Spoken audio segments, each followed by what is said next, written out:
Já a nossa seção E vai falar agora em embarcações e navios em geral, né? Falamos de navios de guerra, falamos de navios mercantes, agora vai fazer uma série de fotos e de dados aí sobre embarcações e navios em geral. Então, como diz aqui, normalmente são, ó, tiramos os de guerra, tiramos os mercantes, agora recreio e principalmente serviços especiais. É isso que nós vamos falar muito agora aí.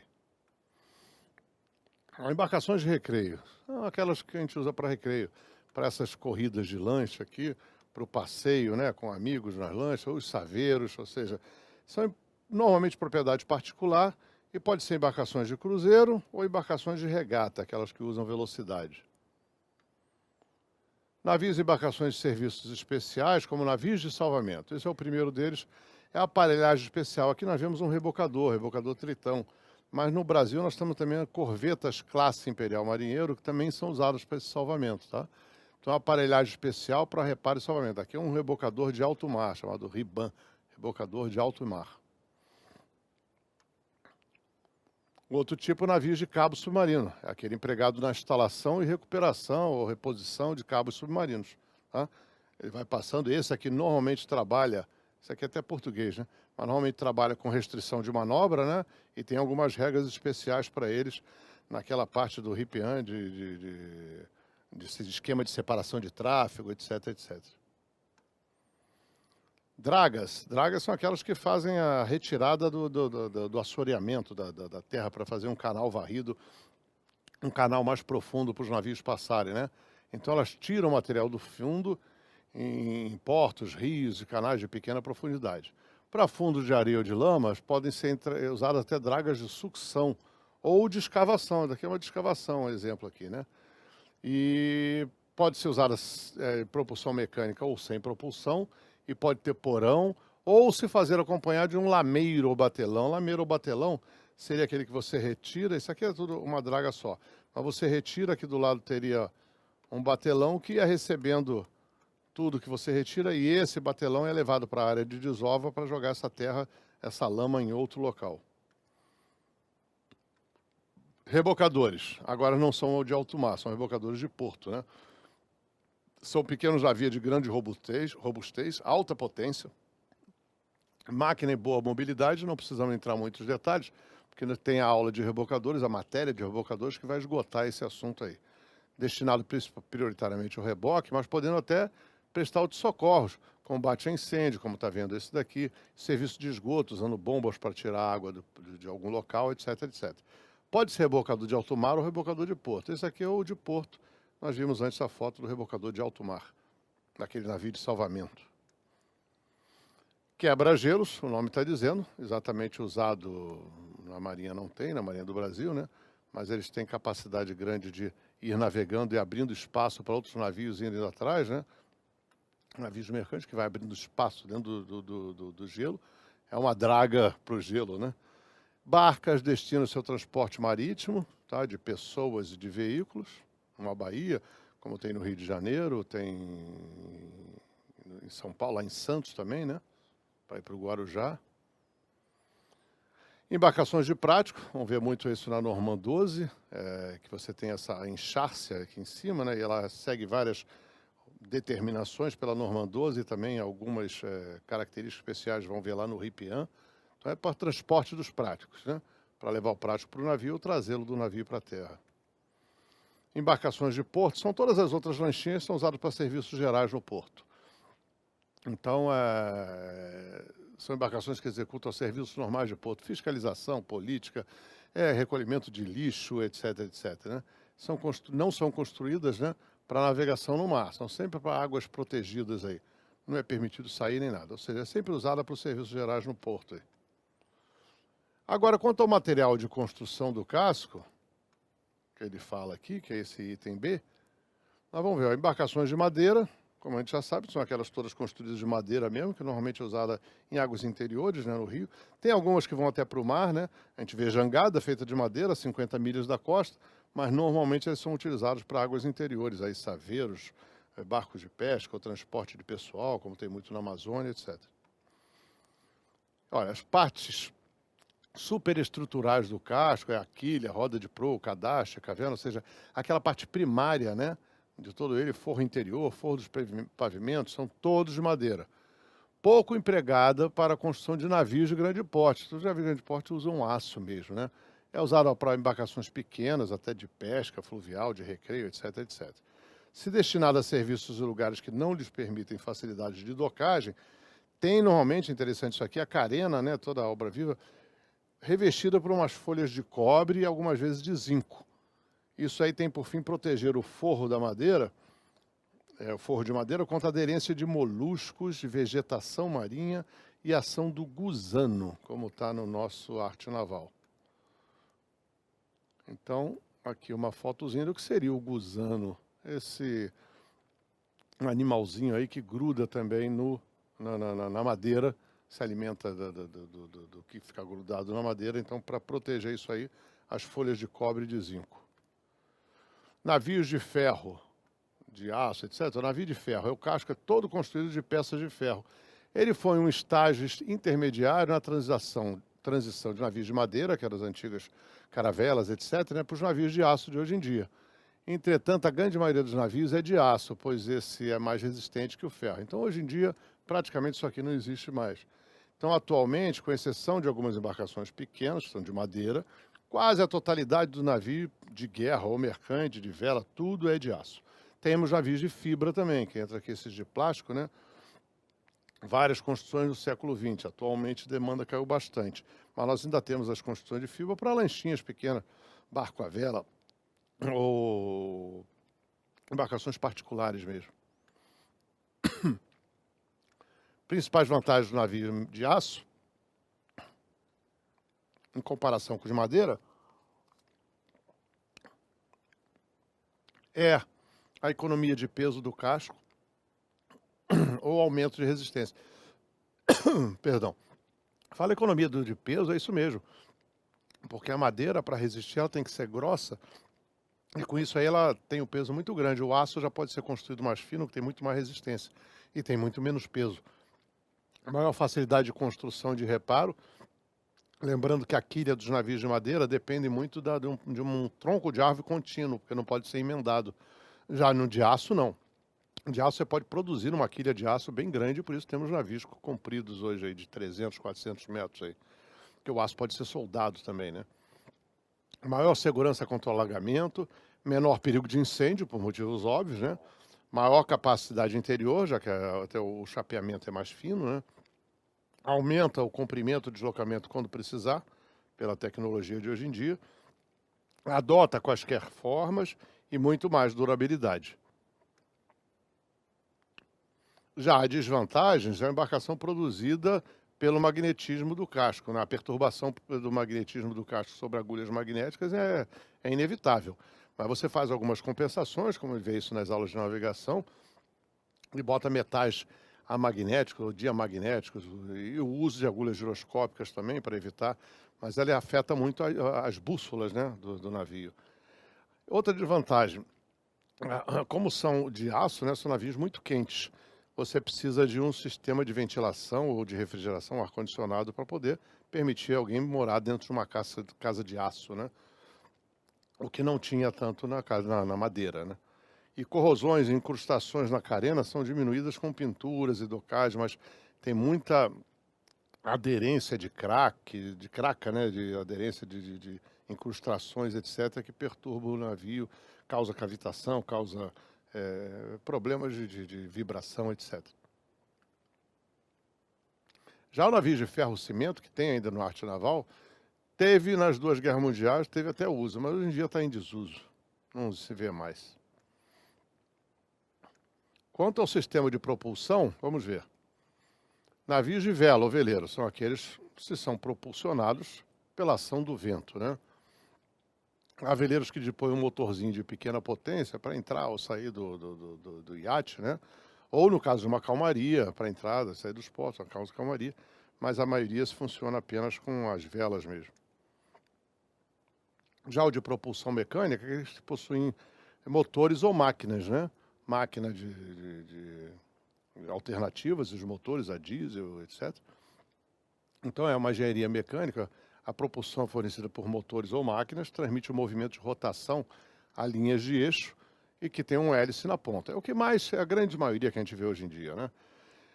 É a força de propulsão exercida pela água sobre o hélice em movimento e é transmitida ao navio por meio de um mancal de escora, porque se você joga a água para trás, né, ação e reação, o navio vai para frente. Então, por isso que é transmitido esse movimento para a água, para o navio poder ir para o outro lado, porque está preso no mancal de escora. O que é mancal de escora?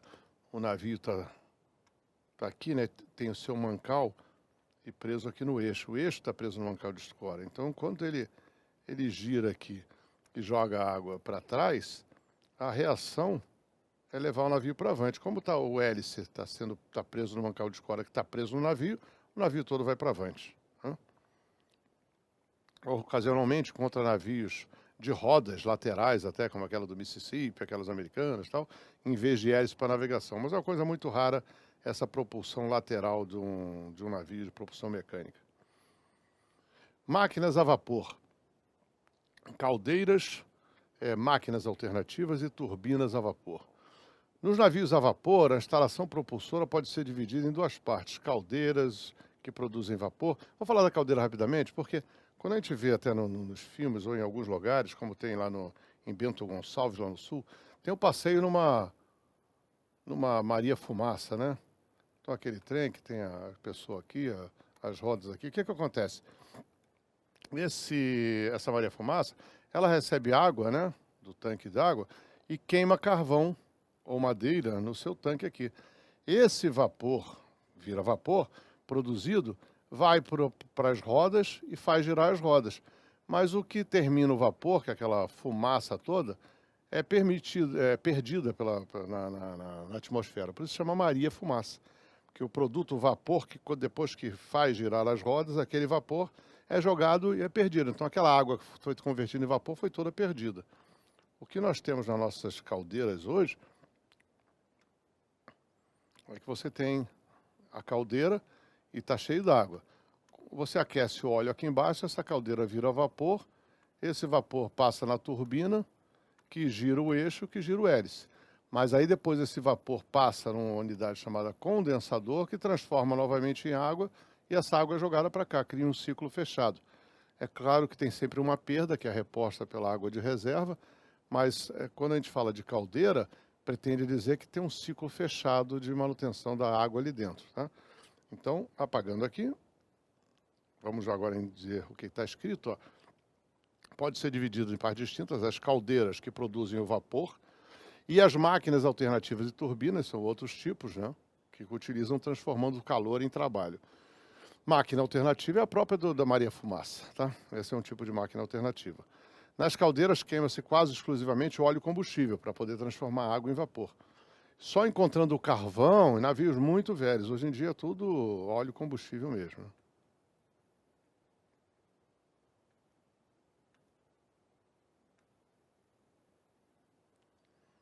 É só encontrando carvão em navios velhos ou pequenos navios de regiões onde esse combustível, né, o carvão, seja abundante e barato. Nós temos aqui a apresentação de uma caldeira, tá? Que é o recipiente, olha só, o tamanhinho desta caldeira, né? Então aqui vai receber óleo aqui embaixo, a água, e vai produzir o vapor saindo lá por cima. Tá? Ele produz vapor através do aquecimento da água de reserva. As caldeiras produzem vapor para alimentar as máquinas alternativas ou, normalmente, as turbinas. A máquina alternativa, está aqui, ó. Ela tem a conexão direta, tá? Então, o vapor faz ela alterar a posição dos virabrequins, né? E com isso aí vai mexendo no eixo, só que o eixo está ligado diretamente com o hélice. Então, ela tem uma rotação baixa para transmitir aquelas rotações, que seja 100, 150 rotações por minuto, diretamente para o hélice. Nós vamos ver que máquinas de propulsão a vapor, você tem uma engrenagem redutora, porque a rotação que sai é muito maior, 700, 800, 1000 rotações por minuto, que tem que converter para aquelas rotações do eixo. Essa aqui é uma conexão direta, por isso sai uma baixa rotação por minuto, não mais utilizada no dia de hoje. Turbinas a vapor, tá? Que é aquela que tem a propulsão a vapor que vai gerar a turbina, eram utilizadas até a década de 70 em navios que necessitavam grandes potências e altas velocidades. Com o desenvolvimento de motores diesel, que ficaram muito melhores, gastam muito menos, né? As turbinas ficaram restritas só aos navios de guerra, que tem que ter uma baita de uma velocidade estúpida, pode queimar muito combustível, mas vai assim mesmo. Então, os navios de guerra, a gente também possui essas turbinas, porque como elas exigem muito mais manutenção, na marinha mercante você não tem essa qualidade, essa quantidade de gente para manter o navio. Então, o navio de guerra, por ter uma boa conservação, ser usado para outros fins, como catapulta de aeronaves, que tem que ser a vapor, o motor diesel não teria força suficiente para aquilo, ou até para propulsão nuclear, tudo é propulsão a vapor, tudo é turbina a vapor, por isso que os navios de guerra que usam mais isso aí. Agora, comparando turbina a vapor com a máquina alternativa, que a gente pode ver o seguinte, como são montadas horizontalmente, ocupam, né, espaço menor do que as máquinas alternativas, principalmente em altura, o que significa uma melhor compartimentagem do navio. Porque você usando menos altura, você tem mais capacidade de carga até, né? Permitem obter, né, turbina a vapor grandes potências, podem utilizar vapor de altas pressões até de baixa pressão, que resulta em um consumo menor de combustível, operação mais simples, usar poucas partes móveis, o esforço na torção do eixo é uniforme, porque está rigidamente ligado a ele, sem manivelas, etc, etc. E ainda diria mais, é que você ainda permite a economia, não só o consumo de combustível, mas até de água, né? Que na máquina alternativa era perdido. Eu disse que a máquina alternativa é perdida daquelas que você perde mesmo, né? Tem outras que você aproveita também para a turbina, mas tem todas aquelas outras vantagens aí. Agora, as desvantagens da turbina a vapor, que a primeira é que a turbina é irreversível, ou seja, ou é para avante ou é para ré. Então você tem que botar uma turbina de marcha ré e outra para marcha avante. Sua velocidade de maior rendimento é muito superior à velocidade de maior rendimento, a velocidade de qualquer hélice imerso na água, né? Então a velocidade é muito grande. Por isso, você tem que ter as engrenagens redutoras. Então, para aproveitar melhor a expansão do vapor, as instalações usuais contam de 3 turbinas correspondentes aos 3 estados de vapor: alta pressão, média pressão e baixa pressão. A potência gerada pela turbina em alta velocidade é transmitida ao propulsor, mas como ela vem numa rotação muito grande, como eu disse, tem que passar em redutores de velocidade. O tipo de redutor de velocidade pode ser redutor de engrenagem, que nem a engrenagem de passagem de engrenagem de carro, né, de marcha de carro, né? Ou um redutor hidráulico, que permite eliminar a turbina de marcha ré, necessária nos redutores de engrenagem. Esse redutor hidráulico é que joga para um sentido ou para o outro, então a turbina pode mover de um lado ou para o outro. É muito raro de encontrar também. E os redutores de corrente, muito da Segunda Guerra, depois não foi muito mais usado, isso aí está em desuso também. E também pela propulsão turboelétrica. Todos são utilizados, né, tipo de redução utilizados na turbina a vapor. Então nós temos aqui, ó, um desenhozinho da turbina a vapor, como esse caso aqui é aquela que permite usar uma turbina só para avante ou para ré, o que é raro. Hoje em dia você tem uma turbina para avante e uma turbina para ré. Mas a velocidade do eixo, ela tem que ser reduzida na engrenagem redutora para passar do eixo da turbina, né? Para passar para o eixo do navio. E esse aqui é uma propulsão turboelétrica, porque a turbina a vapor vai girar, um gerador. Esse gerador vai gerar uma corrente elétrica que vai para o motor elétrico que, por fim, vai girar o eixo do navio e vai fazer o navio ser propulsão, né? Esse daqui, a engrenagem redutora, está na relação do motor gerador e o motor elétrico. Aí você já faz o que necessita de corrente para poder girar o eixo com o hélice na velocidade correta, rotações necessárias aí. Vantagens dos motores a diesel. Agora, falar em motor a diesel, né? Ele não precisa de caldeira, não precisa de condensador, água. Tem um consumo menor, é a metade do consumo praticamente de uma caldeira, tá? A propulsão de turbina a vapor. Economia de peso e espaço, tem maior raio de ação, até porque consome menos, né? Ou maior potência de máquina, ou maior velocidade, ou até maior capacidade de carga. Tem só vantagens aqui. São reversíveis, basta parar o motor, né? Para e gira ele para ré. Como um carro, que você para o carro e dá marcha na ré. Então basta um motor para os dois.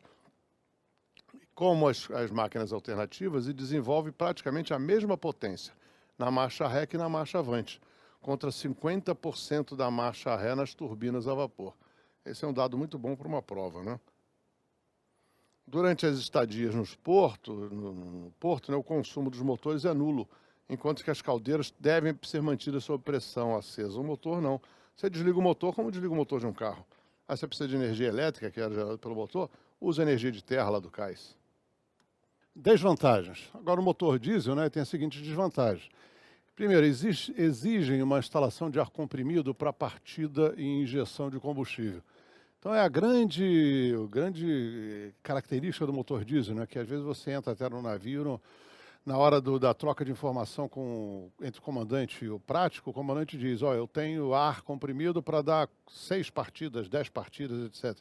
Porque o motor diesel não é igual o carro que você freia, dá a máquina ré, engata a ré e continua acelerando e o motor continua funcionando. No mesmo sentido, só muda as engrenagens.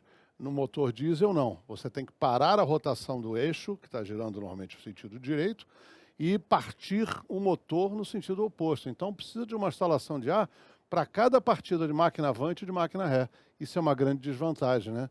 Então, que você está dando máquina adiante, você tem um delay aí para até parar o eixo e dar a máquina ré. Então, essa é uma desvantagem.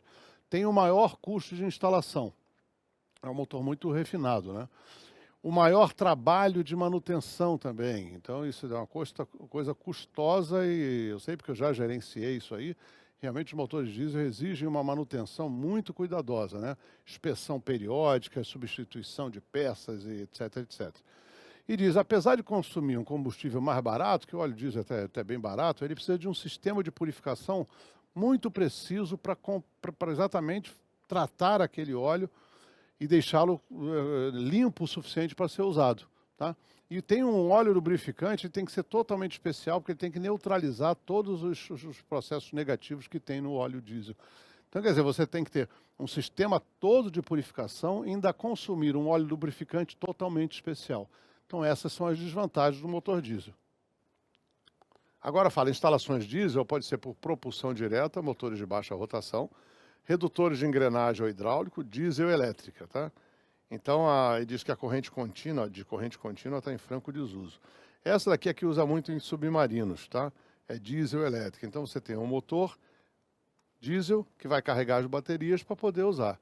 Essa com redutor de engrenagem ou hidráulico são as normais, que o motor ele produz uma rotação muito grande e um redutor de engrenagem para transmitir ao eixo. E aquela de propulsão direta, de motores de baixa rotação. Aqui nós vemos a propulsão dieselétrica, né, que o motor transfere a rotação para um gerador que vai carregar o motor diesel aqui, que vai para um gerador que vai carregar o motor elétrico ou carregar as baterias para depois acionar esse motor elétrico. Interessante esse desenho aqui, mostra, né? Instalações diesel. Então, a primeira, propulsão direta, um motor enorme, de baixa rotação, fica o seu virabrequim, seus eixos, e transmite a rotação direta aqui para o hélice. Já com a engrenagem redutora, você tem aqui visto de cima, né, motores que pode usar os dois ao mesmo tempo, ou um só. Então, a rotação desses motores passa por uma engrenagem redutora que vai transmitir ao eixo. É muito comum você ter, às vezes, 2 motores para um eixo, ou até navio de 2 eixos com motores em cada eixo, etc. E a diesel elétrica aqui, ó, as plantas de motores diesel geram essa corrente aqui elétrica, né, vai gerar rodar, e com isso tem um gerador elétrico, que no seu chaveamento transmite essa corrente ao motor elétrico que vai gerar ao hélice. No caso dos submarinos, quando esses motores aqui não estão em uso, você está usando um quadro de baterias aqui enquanto tiver carga. As turbinas mais empregadas no navio de guerra, que necessitem de altas velocidades ou reserva de potência. Por isso que elas são empregadas bastante em navio de guerra. Aí. Para os navios mercantes de modo geral, ou navios de guerra com velocidades moderadas, a gente prega um motor diesel mesmo. Sobrecarga. Quando ele fala de sobrecarga, por exemplo, você está com um carro, vai subir uma ladeira, ele entra em sobrecarga, está precisando de mais carga, né? Então ele diz, a máquina alternativa e o motor diesel são considerados conjugado de motor distante. Mantendo-se constante a admissão do vapor na máquina alternativa ou injeção de óleo no motor diesel, o conjugado motor permanecerá constante, não dependendo do número de rotações. Ou seja, o hélice pode girar até mais devagar, mas o torque será o mesmo. Isso é muito comum quando você entende esse motor constante. Vou primeiro mostrar aqui o que nós temos a seguir, que é o de potência constante, que são as turbinas e os motores elétricos. Então vamos falar rapidamente antes aqui no slide anterior. Então quando nós temos aqui, ó, máquina alternativa e motor diesel, é o conjugado constante. Vem a ser, você vai subir uma ladeira com o seu carro, né? Então o carro vai perder velocidade, mas ele mantém o conjugado motor constante. Como ele diz aqui, ele vai girar até mais devagar, o carro vai andar mais devagar, mas o torque vai continuar sendo o mesmo, está se consumindo o mesmo combustível. Então você está subindo ali com velocidade menor, esse é o motor. Já no turbina e motor elétrico, que ele usa o termo de potência constante, é como se tivesse um piloto automático no carro que ele compensa aquela perda de velocidade dando mais potência, acelerando mais, gastando mais combustível. Então você mantém aquela velocidade constante, é o chamado de potência constante. Você vai subir na mesma velocidade. Vai gastar mais combustível, mas vai ter que aumentar a potência. Mas manter a potência aumentando a velocidade, tá? No conjugado motor constante, você mantém aquele emprego de carga, né? Ou seja, o torque é o mesmo, mas você perde velocidade. Então, como ele diz, a potência constante, aumentando o conjunto motor, diminuindo quando se diminui o número de rotações. Então, quando você pensa em motor diesel e máquina alternativa, pensa naquele carro que está subindo você com acelerador fixo, você mantém o pé no acelerador fixo.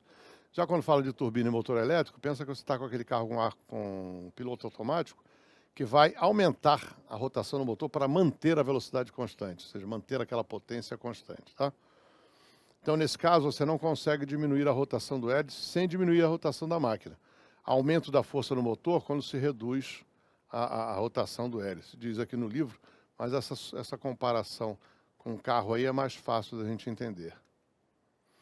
Então, ó, as máquinas de conjugado, torque constante, que é o diesel, né? Com o aumento de carga, vai subir.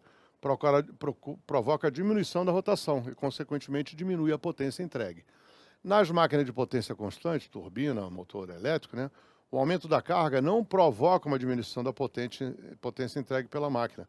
Mas como a rotação irá cair, o torque é aumentado automaticamente para manter aquela potência constante. Basicamente como a gente definiu.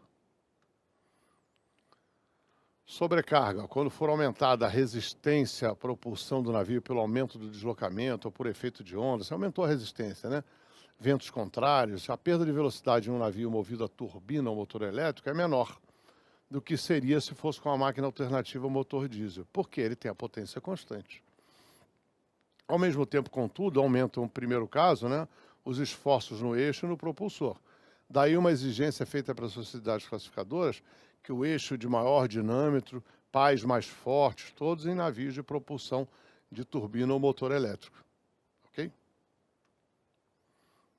Há ainda uma diferença sensível entre cargueiros e navios de passageiros, porque as caldeiras por cima das turbinas. Porque o navio de passageiro tem que ter mais espaço nas obras vivas, né? Então, por isso que ele fala isso aí, uma fica em cima da outra, não do lado. Os navios de cabotagem e outros navios de pequeno porte, como rebocadores, desenvolvem baixa velocidade, mas uma grande potência. Normalmente você vai ver esses rebocadores falar navio que trabalha com alta carga, porque ele precisa de uma potência suficiente para trabalhar só ali no cais mesmo, então ele usa muito empregado, são motores a diesel mesmo. Nós vemos aqui a diferença de turbina, falando em turbina a gás, a diferença da turbina a vapor. Na turbina a gás são muito empregados em aviação, esse aqui é um motor de turbina a gás, porque você queima o combustível, né? O combustível vai entrando na turbina, é queimado e com isso aí gera uma força, aquela descarga daquele gás, e por ação e reação, se a força é para lá, o motor tende a ir para um lado, o motor está preso na asa, leva o avião para um lado. Então, aquela descarga direta. A diferença da turbina a gás para um navio é que até aqui assim, mais ou menos, é igual a turbina do avião. Só que aquele gás não é jogado no ar, né? porque não adiantava nada jogar essa propulsão debaixo d'água, que não ia dar efeito nenhum. No ar ainda dá efeito de ação e reação. Então aquele gás agora passa por dentro de uma turbina, que essa turbina, com esse gás aqui, essa turbina gira e gira o eixo. Então é a única diferença, que o gás não é jogado fora. Então a gente vê aqui escrito, o gás da combustão, que é o fluido do trabalho, assim como o vapor, é o fluido de trabalho da turbina a vapor, ou seja, nesse caso aqui é o fluido de trabalho da turbina a gás. É o gás, é o produto da queima daquele gás. Turbina a gás tem muitas vantagens, né? As fragatas classe Niterói tinha propulsão a diesel e turbina a gás, para quando você precisasse de mais potência, mais velocidade. São muito mais leves que qualquer outro tipo de máquina. Para a mesma potência, o motor a gasolina pesa cerca de 6 vezes mais e um diesel pesa 12 vezes mais. Quer dizer, a turbina a gás é uma instalação muito mais leve do que o motor diesel, por exemplo. A instalação é simples, não exige numerosas peças, como a máquina alternativa. Ocupa um espaço muito menor que essas máquinas, permite uma rápida partida, mesmo em temperatura baixa, acelera rapidamente, dá uma rápida aceleração no navio, principalmente navio de guerra, isso é muito importante, se ajustam rapidamente às variações de carga. Comparados com o motor diesel, produzem até menos vibração na potência máxima, menor número de pessoas para manutenção e quase não gastam óleo lubrificante. Assim, poxa, mas então só tem vantagens, né? Não. Ela tem uma desvantagem de cara que é muito grande. Ela bebe muito, né? Então ela tem um consumo muito alto. Então, ó, turbina a gás, outra instalação propulsora moderna, que é a combinação, perdão.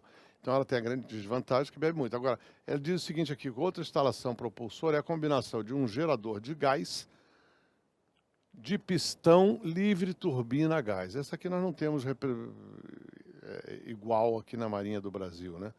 Mas tem essa na teoria. Ela consiste de um cilindro de 2 pistões diesel opostos, cada um rigidamente conjugado a um pistão compressor, mas sem nenhuma conexão externa. A combustão se dá entre esses 2 pistões diesel e a expansão dos gases continua através de uma turbina até a pressão atmosférica. Ou seja, ao invés de você queimar o gás numa turbina, você queima num motor diesel. E esse gás do motor diesel é utilizado para a turbina a gás. Então, assim você reúne as vantagens da alta eficiência de compressão num cilindro diesel com a expansão completa obtida na turbina a gás. Essa é uma coisa mais moderna que nós não temos equivalente aqui na Marinha do Brasil. Já a propulsão nuclear trabalha com a fissão, né? E nós temos aqui a combustão nuclear é uma coisa, a fissão nuclear é outra. Fissão nuclear é aquela que as partículas vão entrar em reação consigo mesmo e liberar um calor enorme aqui. Não chega a explodir, ela simplesmente aquece a água, né? E nós utilizamos os combustíveis nucleares, são aquelas pastilhas de urânio enriquecido, né? Dentro de um reator nuclear, e vamos falar dos tipos de reator também e da instalação nuclear da propulsão marítima. Então, ó, tipos de reator. Um reator se diz heterogêneo quando o combustível é sólido. No caso das pastilhas de urânio, ele é revestido de algum material como o zircônio ou aço inoxidável e é fixo numa armação metálica. Dizem que os reatores são rápidos quando usam nêutrons velozes para induzir a fissão, etc, etc, etc. Na realidade, o que ocorre na fissão nuclear é o seguinte: você pega um compartimento aqui qualquer, um desenhozinho bem tranquilo, bota aqui as varetas de urânio e inicia essa reação dele. Como isso aqui está cheio d'água, essa água aqui gera calor, essa água vai esquentar muito. Mas como é mantido com alta pressão, você pode ter até 700 graus que essa água não evapora. Essa água vai aquecer, esse tanque, né, por radiação, vai aquecer um outro tanque que tem aqui a água comum. Essa água comum é que vai virar vapor, vai mexer na turbina, vai passar no condensador e vai voltar para a turbina. Ou seja, toda essa propulsão aqui é igualzinha à instalação da turbina a vapor. Só que, ao invés de você queimar óleo como queimava aqui na turbina a vapor, né, você não gera isso para criar o vapor. Você usa assim uma propulsão nuclear, em que você aquece a água e esse calor por radiação vai fazer com que aquela água ferva.